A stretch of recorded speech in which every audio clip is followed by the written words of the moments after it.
Part 1. The sky above New Geneva burned with colors no human had ever seen before. Not the reds of sunset or the purples of twilight, but sharp electric blues and sickly greens that pulsed like a dying star. It was not natural. It was the glow of alien ships, hundreds of them, hovering in perfect silence over the capital city of Earth's last diplomatic outpost. Below, the streets were empty, not because of fear, but because the order had already been given. All humans must leave. Not in weeks. Not in days. Now, Captain Daniel Brooks stood on the observation deck of the orbital station Helios 7, his hands gripping the cold railing as he watched the evacuation shuttles streak downward like falling embers. His uniform was wrinkled, his eyes bloodshot. He had argued for hours with the council envoys, pleaded even, but they would not listen. Their verdict was final. Humanity was too dangerous, too emotional, too unpredictable. They called it a mercy to banish them, rather than exterminate them. Daniel called it cowardice wrapped in protocol. The Galactic Council was made up of 7 ancient species, each older than human civilization itself. The Qatari, beings of living crystal who spoke in harmonic tones. The Zarathi, insect-like hive minds with razor-sharp logic. The Veln, gelatinous entities that floated in nutrient tanks and communicated through scent and light. To them, humans were children with fire in their hands, brilliant, yes, but reckless. They pointed to the Titan conflict, the Mars uprising, the Europa purge, wars humans had fought not against aliens, but among themselves. You cannot govern yourselves, the Qatari ambassador had said, voice chiming like broken glass. How can you be trusted among the stars? Daniel had no answer. He knew the history. He had lost his younger brother in the Martian civil skirmishes. He had seen cities reduced to glass by orbital strikes over water rights. But he also knew that humans rebuilt. They forgave. They learned. Or at least they tried. That counted for nothing in the council chamber. The vote was unanimous. Banishment. All human vessels were to retreat beyond the Perseus boundary, a line drawn through deep space that marked the edge of civilized territory. Cross it again and you would be destroyed on sight. Now the countdown had begun. Every human colony, every research station, every freighter within council space had 72 hours to leave or be seized. Families packed what they could. Scientists erased decades of data rather than let it fall into alien hands. Soldiers stood guard not against enemies, but against despair. Down on New Geneva's surface, Lisa Morgan worked frantically in a half-collapsed lab beneath the old university. At 26, she was already one of Earth's top propulsion engineers, though no one outside the system knew her name. She wasn't trying to save data or personal belongings. She was trying to save an idea, a prototype drive core that pulsed faintly in a magnetic cradle, humming with unstable energy. It was her life's work. A quantum fusion hybrid that could, in theory, fold space more efficiently than any known engine. The Council had outlawed such research, calling it reckless manipulation of cosmic constants.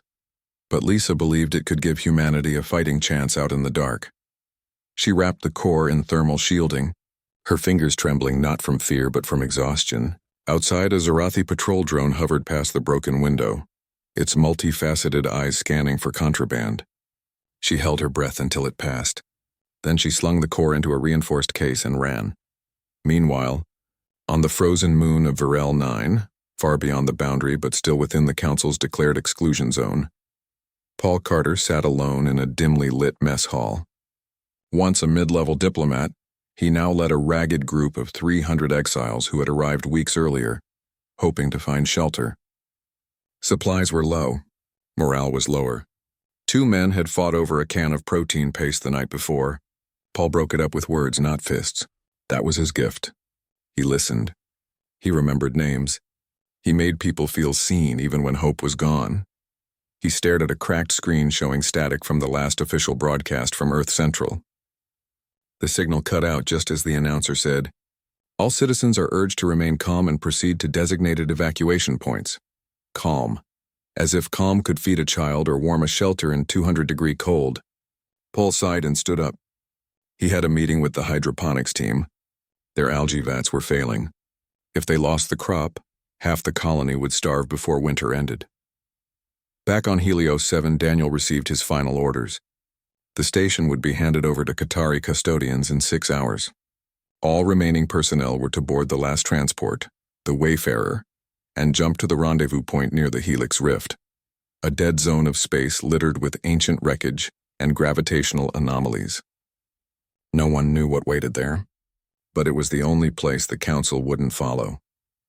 As he walked through the empty corridors, Daniel passed rooms where laughter once echoed, cafeterias, simulators, even a small chapel where crew members had married under Earth's distant sun.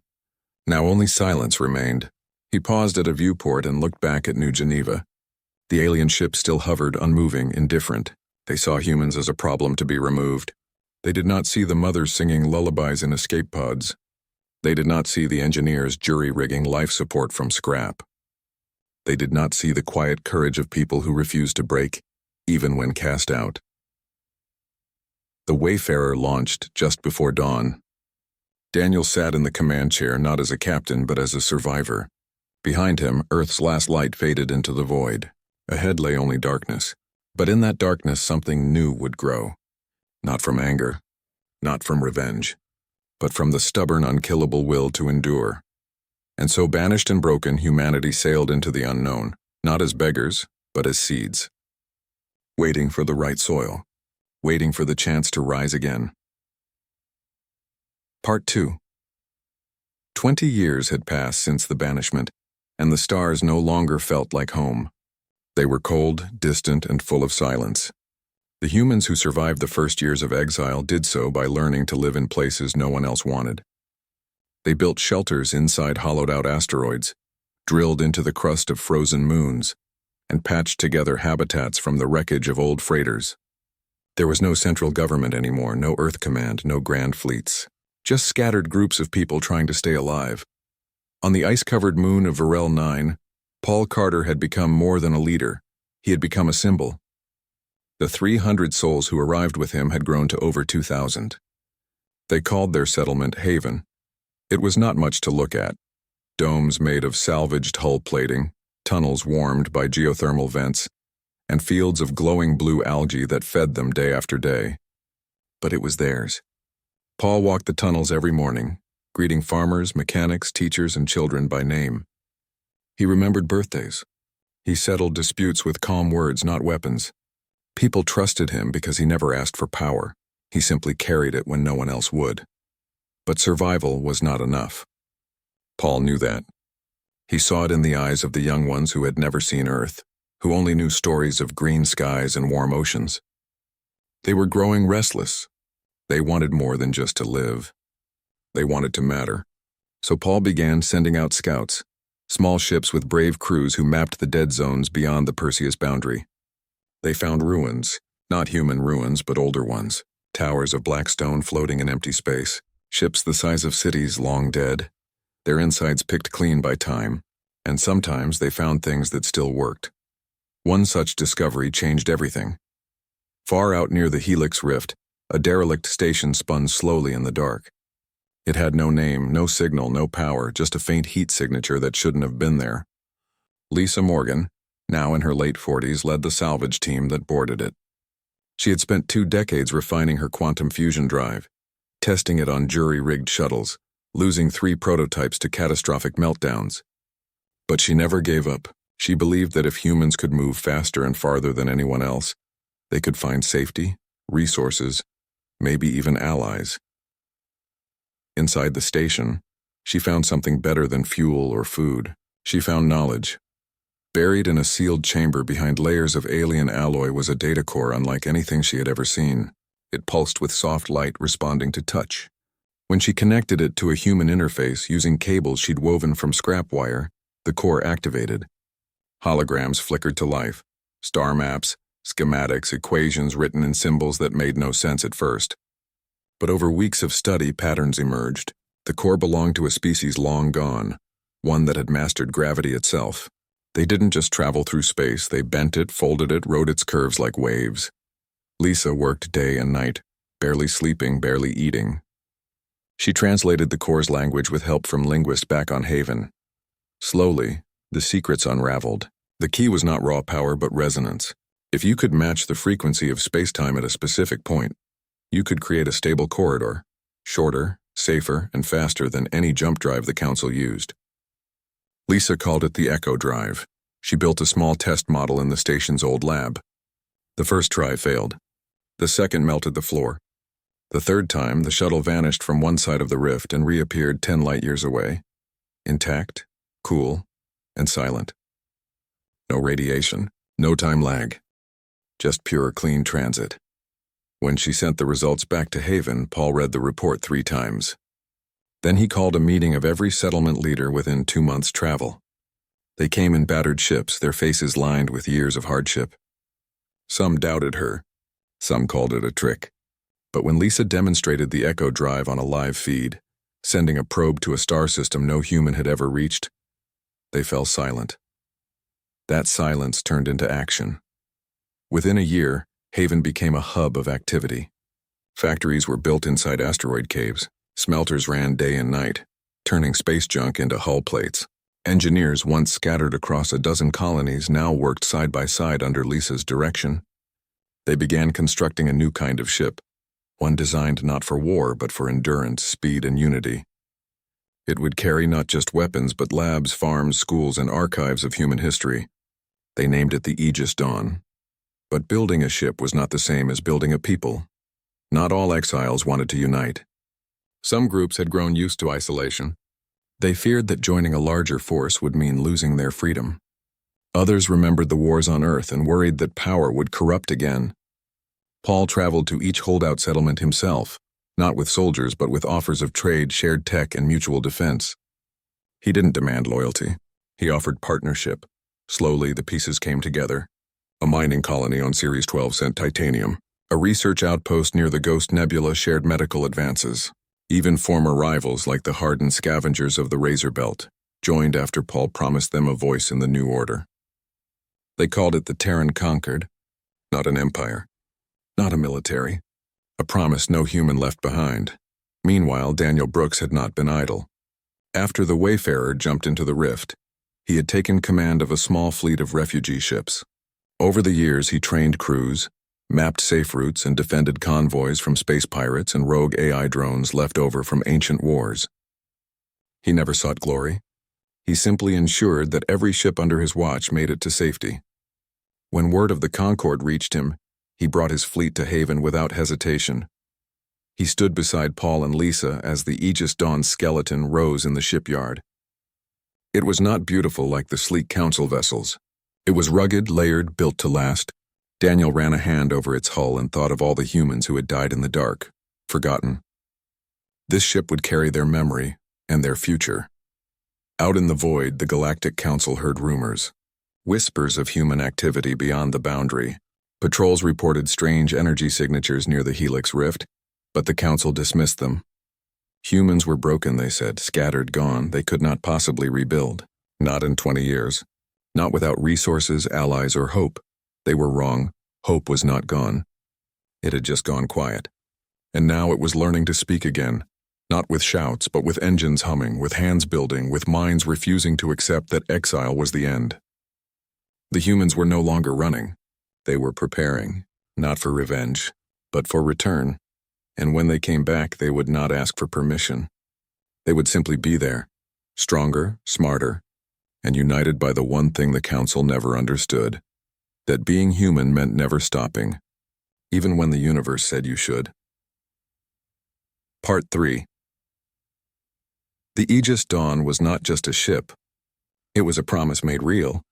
Its hull gleamed under the weak light of a dead star, layered with alloys forged from asteroid metal and coated in a self-healing polymer Lisa Morgan had perfected after 3 years of trial and error. Inside, corridors hummed with life. Gardens grew under artificial suns. Children learned history in classrooms that floated between decks. And in the heart of it all, the Echo Drive pulsed like a steady heartbeat, ready to carry them farther than any human had ever gone. But the Aegis Dawn was only the beginning. The Terran Conquered had grown. What started as a handful of settlements now spanned 17 systems. They traded, shared knowledge, and protected each other. They built shipyards inside gas giants' rings and power stations around black dwarfs. They were not rich in luxury, but they were rich in purpose. And that purpose had a name: sovereignty. Dr. Marcus Bell stood on the observation deck of the Concord's Central Research Hub, orbiting the quiet world of EOS 5. He was not a soldier or a pilot. He was a materials scientist, thin and quiet, with eyes that missed nothing. For years he had studied alien ruins found in the outer zones, fragments of hulls, strange crystals, devices that still held charge after millennia. Most were useless, but some held secrets. One such find changed everything. Deep in the wreckage of a Zorathi scout ship left behind after a failed raid on a human mining outpost, Marcus discovered a shard of black ceramic that bent light around it. It was not cloaking tech, it was something deeper. When tested, the material responded to gravitational fields, reshaping itself to reduce drag, absorb radiation, even repair microfractures when exposed to solar wind. Marcus called it adaptive plating. Within months, they were growing sheets of it in bioforges, layering it onto every new Concorde vessel. At the same time, General Elena Ruiz drilled crews not in old Earth tactics, but in something new. She had fought in the last Martian border wars and seen how rigid commands led to disaster. Her fleet trained in fluid formations, decentralized decision-making, and rapid adaptation. Every pilot, every engineer, every medic was taught to think like a commander. "The enemy will expect us to be chaotic," she told her officers. "We will be precise. The enemy will expect us to be emotional. We will be calm. And when they underestimate us, we will be ready." The Concorde did not seek war, but they knew war might find them. So they prepared. They found more than just tech in the ruins. They found history. Ancient records carved into stone or stored in light crystals told of a time before the Council. A time when many species rose and fell. Not because they were weak, but because they refused to change. The humans took that lesson to heart. They did not copy alien designs blindly. They improved them. They merged Zorathi energy grids with human efficiency. They combined Qatari harmonic shielding with Terran magnetic fields. Their ships were hybrids born of exile, shaped by need and built to last. Lisa worked side by side with Marcus now, not just on drives but on entire ship systems. They developed gravity manipulation thrusters that allowed vessels to turn in zero time, to hover over planets without burning fuel, to land on worlds with crushing atmospheres. They built reactors that ran on recycled plasma, needing only occasional top-offs from stellar winds. Every innovation made them less dependent on rare minerals or distant supply lines. They were becoming self-sustaining, and they were becoming visible. A council patrol near the outer edge of the Perseus boundary picked up an anomalous signal, a ship moving faster than physics allowed, vanishing and reappearing without the usual jump distortion. The report was filed, then ignored. But a month later, another signal appeared, then another. This time closer. The council's high monitor, a Velen elder named Coral, ordered a quiet investigation. A stealth scout was sent into the Helix Rift. It never returned. In truth, the Concorde had detected it the moment it crossed the rift's edge. Daniel Brooks, now Fleet Admiral, gave the order, "Disable, do not destroy." The scout was caught in a gravity net, its systems gently shut down by an EMP pulse tuned to its frequency. The crew, 3 Qatari diplomats, were treated with respect, given food, water, and a message. "We mean no harm," Paul Carter told them through a translator. "But this is our space now. Leave and tell your council we are not the humans they banished."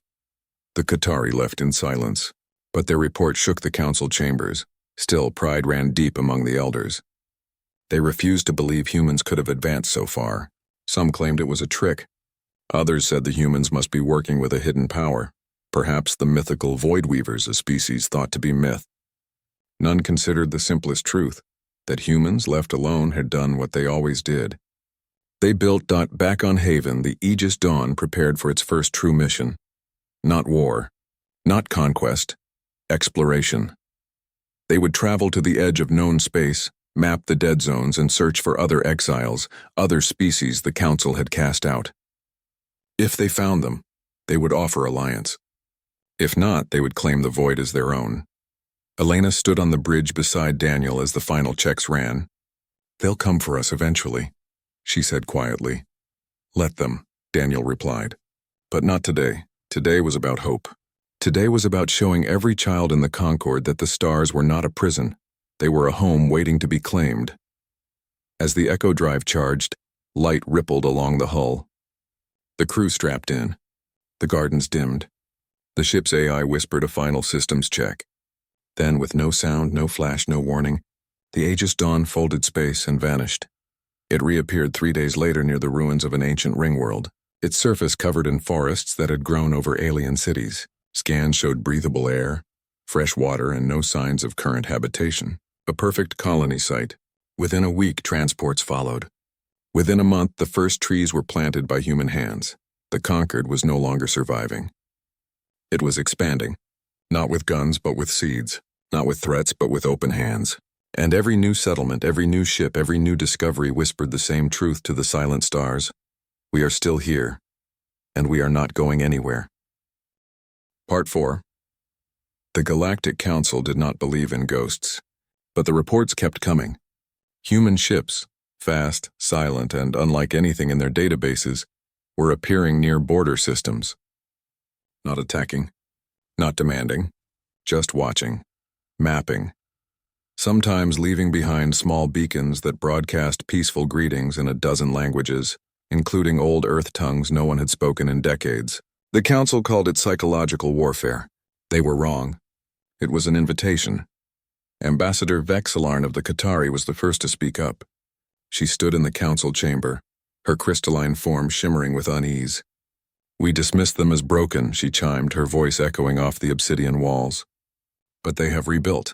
Not with rage, but with reason. Not with chaos, but with order. This is not the humanity we exiled. This is something new. The Zarathi delegate clicked his mandibles in dismissal. They are still emotional. Still flawed. One fast ship does not make an empire, but Vexillarn knew better. She had seen the scouts' logs. The humans had disabled their vessel without harming a single crew member.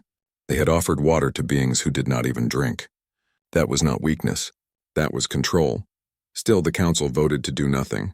To watch, to wait. Arrogance was their oldest tradition. They did not know that the Terran Concord already knew every patrol route, every sensor blind spot, every relay station along the Perseus boundary.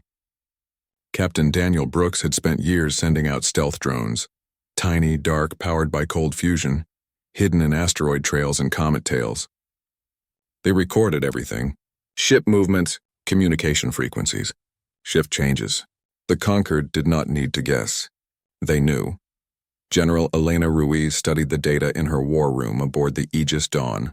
Maps glowed on the walls, lines connecting systems like veins. They think the boundary is a wall, she said to her staff. But it's just a line on a map. And lines can be crossed. She wasn't planning an invasion. She was planning a demonstration. A show of strength so precise, so clean, that even the Council could not call it aggression. The target was Kestros. Kestros was a mining colony on the far edge of Council space, rich in rare metals. It was run by the Zarathi, who used enslaved labor from smaller species to dig deep into the planet's crust. The humans had intercepted distress signals from those workers for years. Now they had a chance to act. The operation began at dawn local time. 3 Conquered frigates, sleek, black-hulled, coated in Marcus Bell's adaptive plating, dropped out of fold space just beyond Kestros's moon. No alarms sounded. Their gravity thrusters left no exhaust. Their hulls absorbed radar like shadows. They moved like ghosts. On the surface, Zarathi overseers patrolled the mines with stun prods and neural whips. The workers, thin, exhausted beings from the Gal system, huddled in tunnels dreaming of freedom. Then the lights went out, not just the lights. Every Zarathi comms tower, every drone, every weapon system shut down in perfect sequence. Not destroyed, disabled. The Conquered had hacked their network using a virus hidden in an old maintenance update, one they'd planted months ago through a fake salvage drone. Within minutes, the entire colony was blind. Then the Concord ships landed, not with soldiers storming gates, but with medics and engineers. They opened the worker barracks, handed out food and water, and activated portable translators. "You are free," they said. "We are taking you home." The Gal wept. Some knelt, others simply stared, unable to believe kindness existed in the universe. The Zarathi command center tried to fight back, but their weapons refused to charge. Their ships would not launch. By the time they realized what was happening, the Conquered was already lifting off, with every enslaved worker aboard, and not a single shot fired. They left behind a message carved into the main control tower in 7 languages. No one should be owned. News of Kestros spread like fire. The council was furious. The Zorathi demanded immediate military action. But other species hesitated.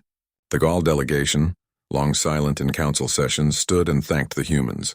The Veln elders whispered among their tanks. Even some Qatari began to question the old verdict. Back on Haven, Paul Carter watched the reports with quiet satisfaction. "We didn't go to war," he told Lisa Morgan. "We went to justice." She nodded, her eyes on a new schematic. The Echo Drive was being upgraded again. Soon they could jump across entire sectors in a single pulse. But the real victory was not in Kestros.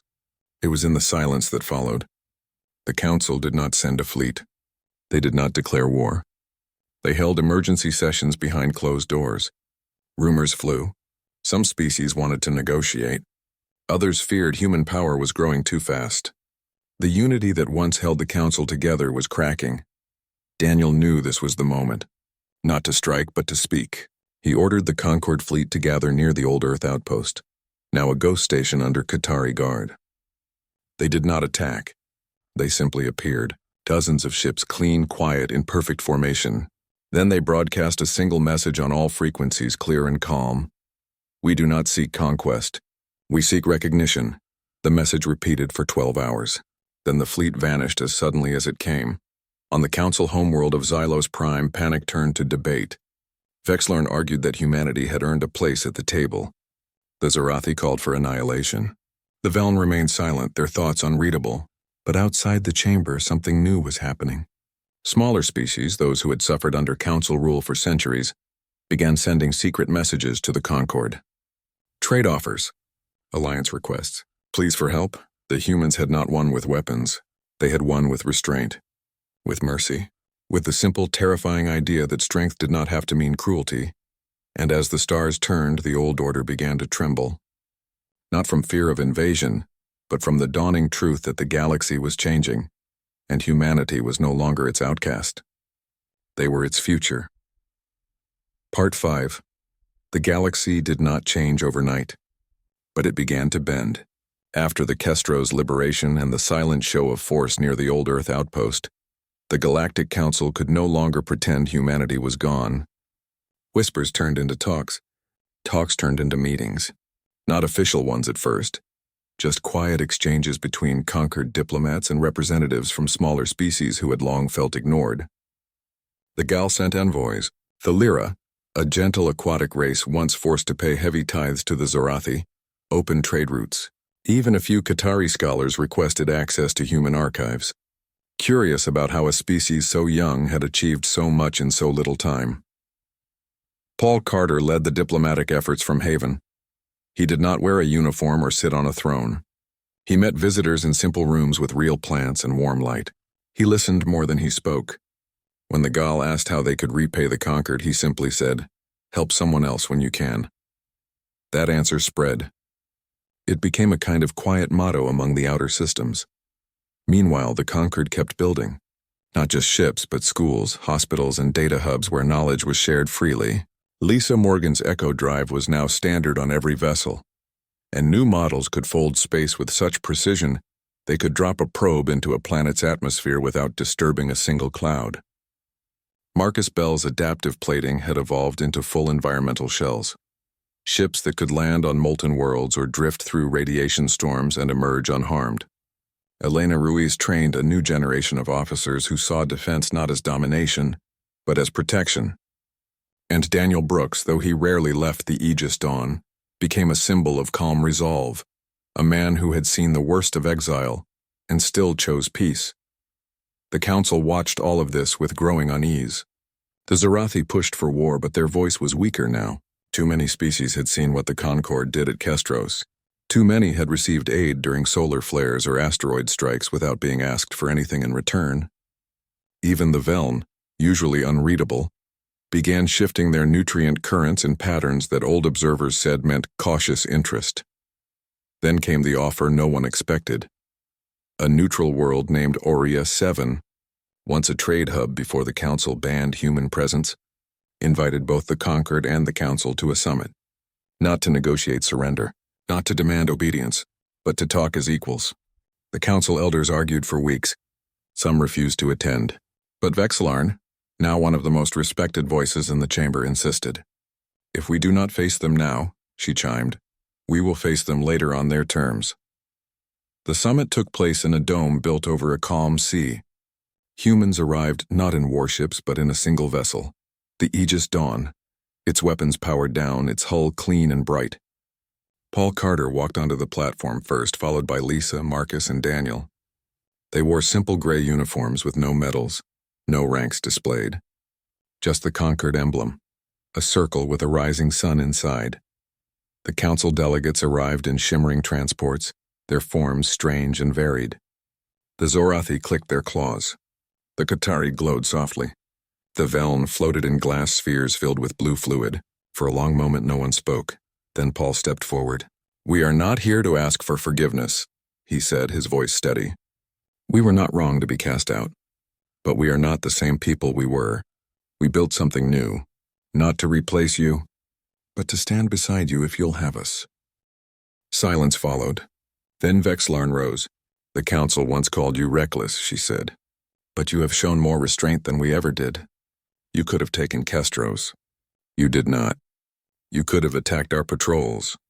You did not. You could have demanded revenge. You did not. That is not recklessness. That is wisdom. The Zorathi delegate hissed, but no one backed him. One by one, the other species voiced support. Not full trust, not yet, but a willingness to try. By the end of the summit, a new agreement was signed. The banishment was lifted. The Perseus boundary was dissolved. The Terran Concord would be recognized as a sovereign power, with a seat in the council chambers. Not as petitioners, not as subjects. As equals, the news traveled faster than any ship. On Haven, people gathered in the central dome and cheered, not with rage but with tears. Children who had never known Earth now knew they belonged to something larger. On distant outposts, miners and farmers and teachers paused their work and looked up at the stars.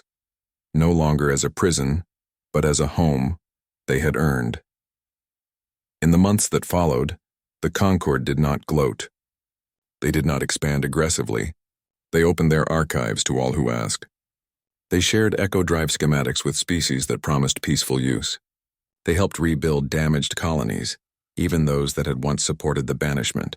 Their strength was clear, but their kindness was clearer. Daniel stood once more on the observation deck of the Aegis Dawn, now docked at a newly built Concord Council joint station. He thought of the day the alien ships darkened New Geneva's sky. He thought of the cold years in the void, the fear, the loss, and he thought of Lisa's first working drive. Paul's quiet words, Elena's steady hand, Marcus's endless curiosity. Ordinary people. Flawed, yes, but never broken. The empire they built was not made of thrones or conquest. It was made of second chances, of people who refused to be defined by their worst moments, of a species that, when cast into the dark, did not curse the stars, but learned to sail among them. And as the Aegis Dawn prepared for its next mission, not to war, but to explore a newly opened sector beyond the old maps, Daniel smiled. Not because they had won, but because they had finally been seen, not as a threat, not as a mistake, but as humans. And that was enough.